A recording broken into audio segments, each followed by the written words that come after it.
There was one live where I heard you say one of your initial classes, one of the first classes you had, you noticed that it was predominantly non-Black women who were going in there studying Black men. I started teaching a Black male course because it was needed.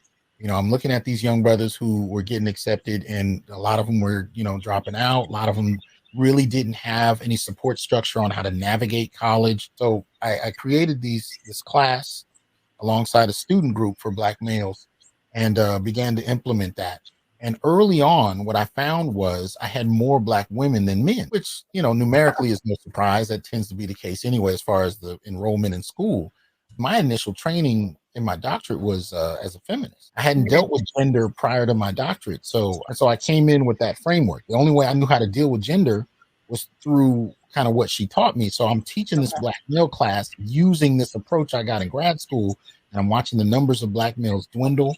I'm seeing the Black males in my class looking at the ground, just kind of disconnected. And I'm seeing the women more and more excited. And what I realized was that it was becoming a class where the young ladies were using me to finger wag at the men. So when I started to actually ask the men what their perspectives were, and I started to kind of change the narrative. And after a couple of years, I noticed the number of Black women dropped dramatically. The number of Black males started to increase. Within the next couple of years after that, I noticed I started to get this population of white women. Yeah. I don't know why they were there. And when I began to kind of ask them, in the hallways, under the, why are you taking this class? And I started to find, oh, well, my boyfriend is, and I want to understand him and his family, or, I'm trying to date some of the men on the basketball team or football team or whatever, but I don't understand them.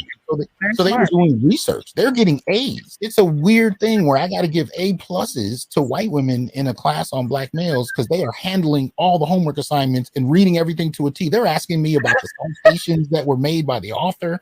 I'm like, good Lord. But they were serious. And I would say, another 3 or 4 years after that, I noticed the population shifted from, white women to Latina. And the Latinas were coming in with the same kind of intensity, the same kind of questions, the same motivation. You're literally telling me that you had a class that was dedicated to Black men, where Black women have an opportunity to study their men, understand what they're going through, understand how to relate to them better. And instead of us doing that, you have other women of other ethnic groups, other races going in, taking note, using that as ammo to get the quote unquote best men out there. Yeah. So it's like, how can you compete with that? This is based upon what you just said. It's like, this is why they are winning our men. If that is such a big complaint, this is why these other women, white women, Latinas, Asians, this is why they are winning or stealing, however you want to put it, our men, because they're actually interested in their interest.